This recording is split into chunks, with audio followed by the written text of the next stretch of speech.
Hi there guys, I'm Nikhil from Notion Hub, and in this video, I'll be showing you the most important tips and tricks for your OnePlus 7T Pro. By the way guys, I've already made a dedicated video for the best features where I've talked about many things which I won't be covering in this video. So definitely check out that video, link will be in the description. Now with that said, first I want to show you my favorite feature about this phone. That would be the dark theme. So to enable that, go to settings, and once you're in settings, select display. Now scroll down a bit and then select theme. Now this phone comes with 3 different themes: colorful, light and dark. This is the light one, and my personal favorite one is the dark one, which simply changes the UI elements of the entire operating system. All the white color or light colors are replaced with dark backgrounds and sometimes completely black, and because of the AMOLED display on this phone, it just looks pretty cool. It saves a lot of battery and it even strains your eyes less at night. So definitely check out the dark theme. Next, I want to show you 3 different ways to navigate throughout the system. So to check that out, first go to settings, then select buttons and gestures, then select navigation bar and gestures.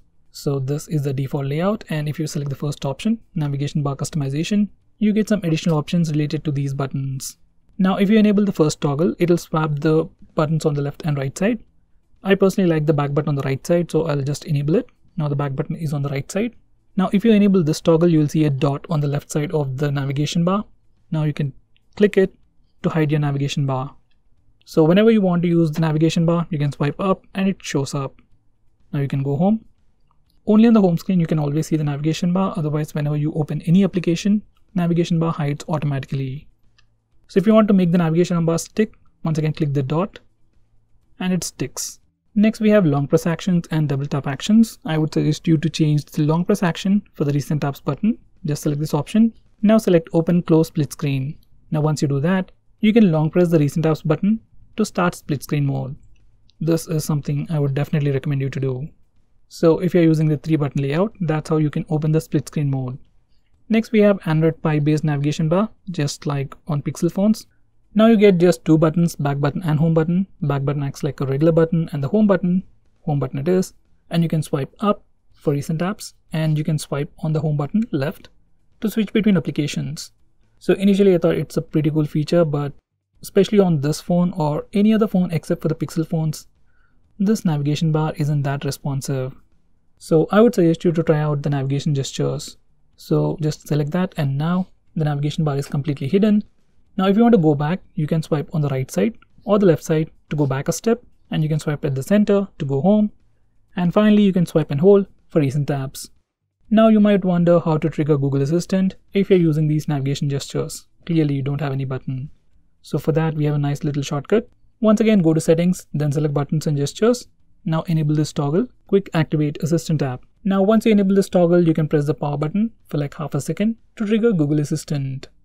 There you go. How's the weather? So that's Google Assistant. And now if you press and hold the power button for like 3 seconds, you'll get the power options. There you go.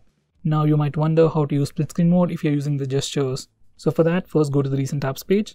Now click this button over here, then select split screen. Once you do that, that application will open up in the top window, and you can select the secondary application from the recent apps, or else you can go to the home screen and then select your secondary application from your app drawer. And that's how it works. Now split screen mode has been on Android for a very long time, but still there are applications that do not support this feature. So if you want to force all applications to support split screen mode, this is what you need to do. First go to settings, then go to about phone, then click the build number 7 times. Once you do that and enter your password, developer options will be enabled. Now go back a step and select system. There you can find the developer options. Now scroll all the way to the bottom and enable this toggle that says force activities to be resizable. Now once you do that and restart your phone, all the applications will support split screen mode. Now going on next, this is your default power menu. Like when you press and hold the power button for 3 seconds, this is the menu that you get, and when you click restart, it just restarts the phone. Now that's completely unexpected. So let's wait. So guys, as you have seen, once I click the restart button, it simply restarted without any confirmation or any additional options. But if we go to the theme developer options once again and enable advanced reboot and click the power button for 3 seconds, you get additional options instead of just restart. Now you can directly go to the bootloader or the recovery directly from the power menu. So that's pretty cool if you're a developer or if you want to tweak your phone a lot. Next we'll have a quick walkthrough of the camera interface. So this is the camera application. Over here we have 3 different buttons. The first one is for the wide angle camera. and the second one is for the primary camera, that's a 48 megapixel camera, and the final one is for the telephoto lens. Now you can swipe left or right to switch between all these modes, and you can also swipe up to check out all the modes. Now if you go to settings, we have this option customize modes. From here you can add extra modes and also rearrange them.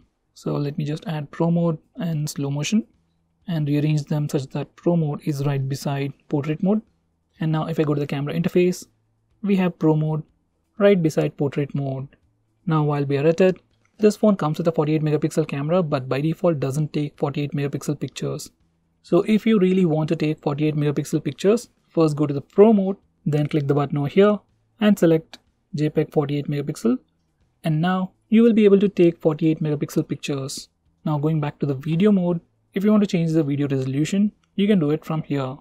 So this phone supports 1080p at 30 fps, 1080p at 60 fps, 4K at 30 fps, and even 4K at 60 fps.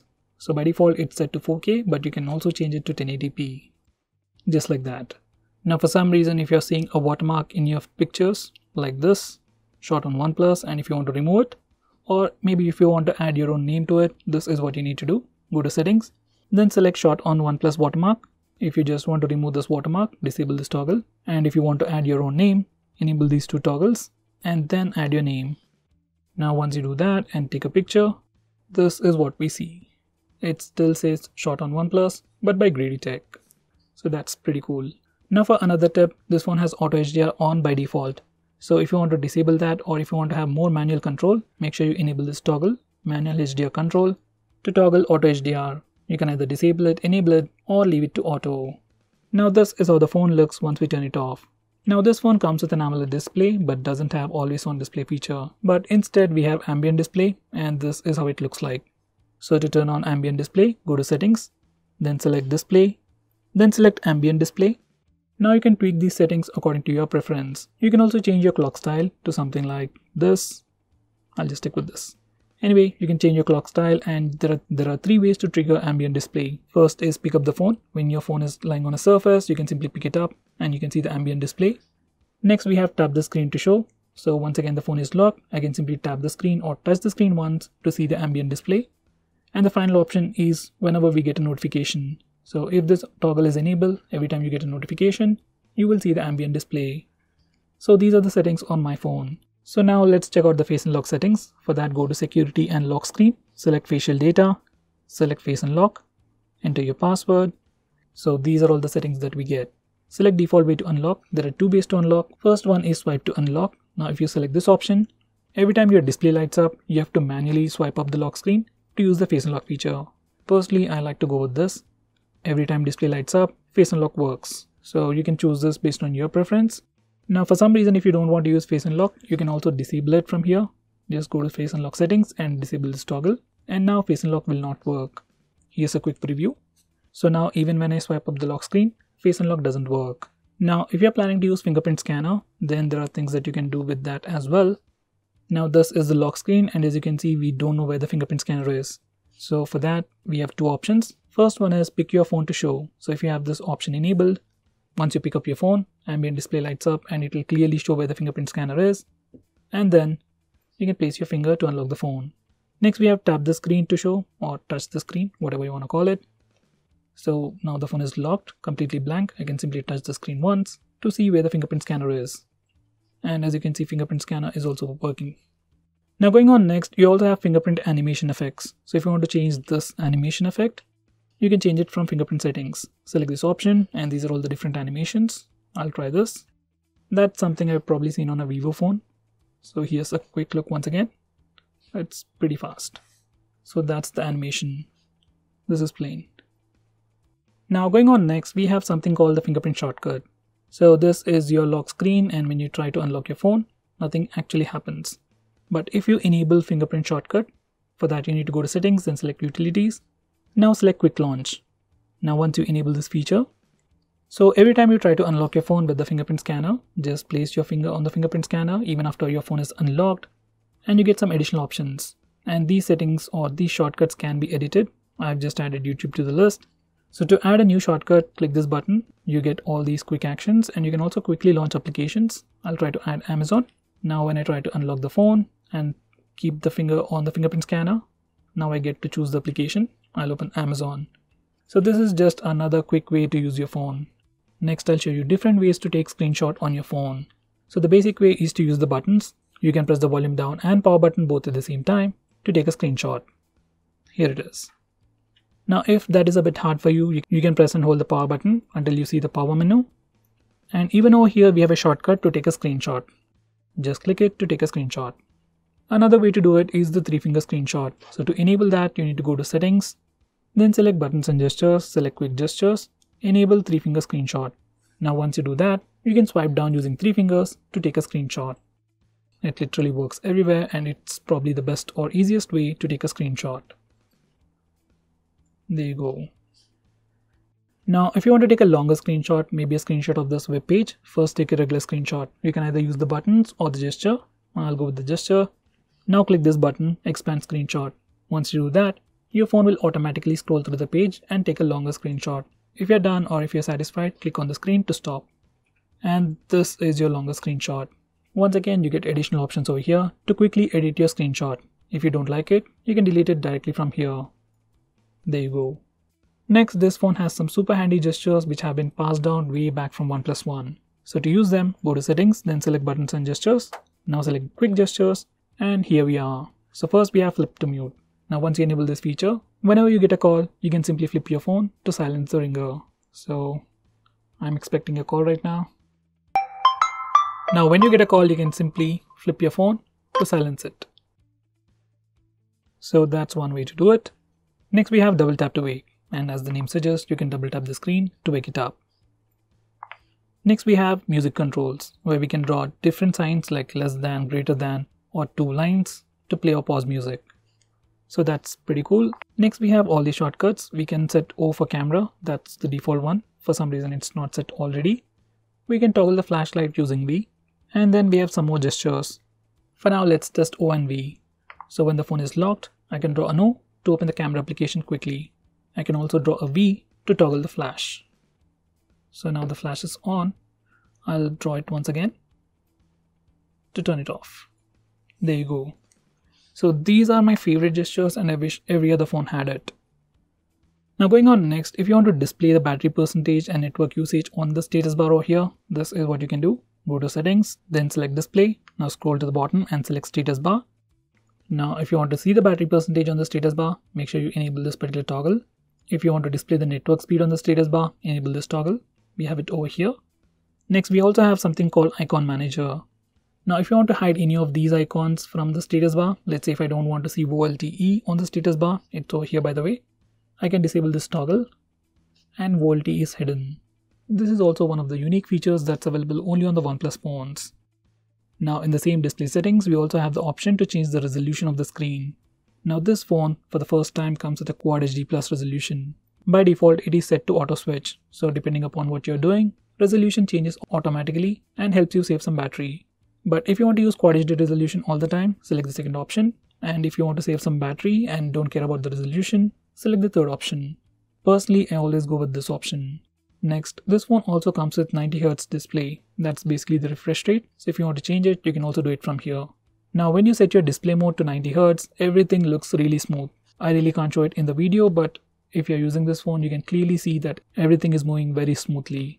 But it comes at a cost, it'll drain the battery much faster. So if you want better battery life, you can switch to 60Hz. As for me, I'll go with the 90Hz. Now going back to the basics, this is your default launcher. This is the OnePlus launcher and we have some pretty cool gestures. I can swipe up to open the app drawer and I can swipe down to pull down the notification bar. Now if you go to the leftmost corner of your home screen, you get something called shelf.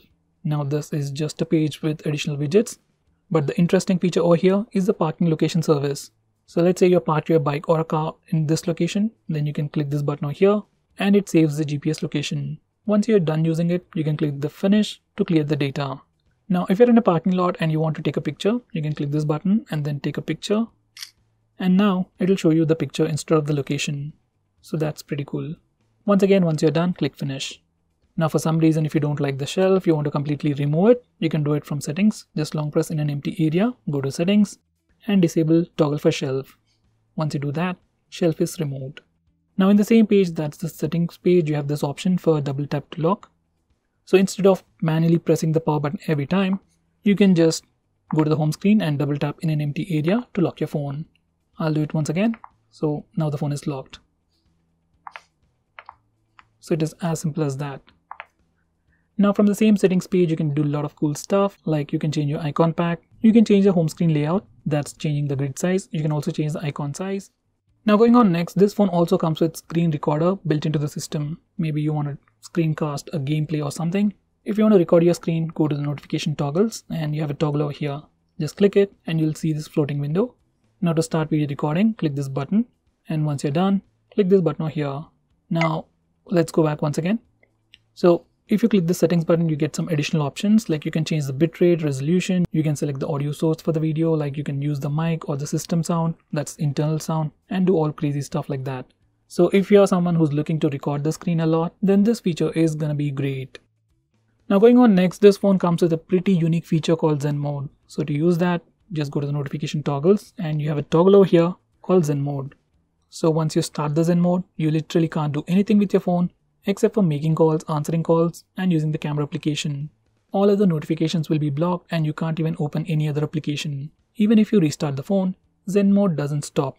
That is until 20 minutes. So if you want some uninterrupted time, you want to really restrict yourself, try the Zen Mode. Now going on next, this phone comes with something called alert slider, which we have been seeing from OnePlus 3, I guess. So here's the alert slider. So we get three options. The first one is the default one, that's the ringing mode, normal mode where you get to hear the ringtones.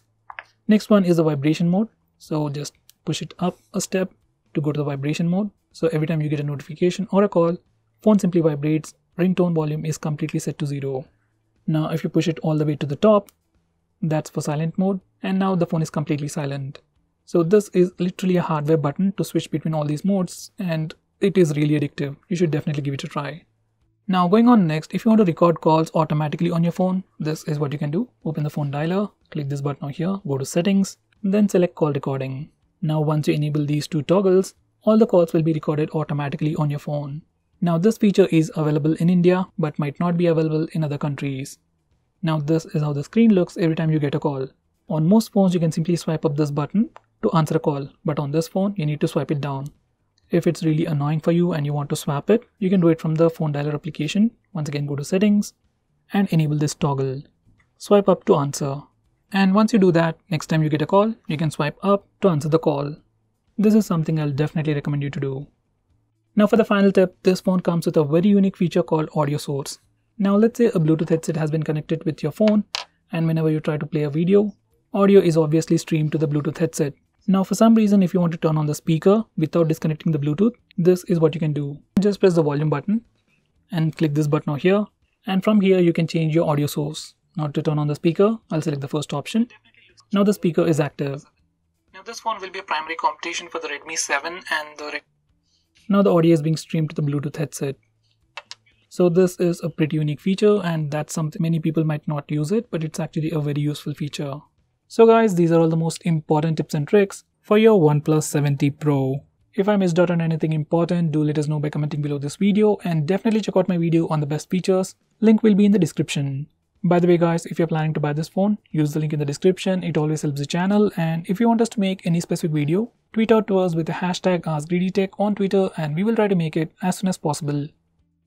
I'm Nikhil from Greedy Tech signing off. Have a nice day.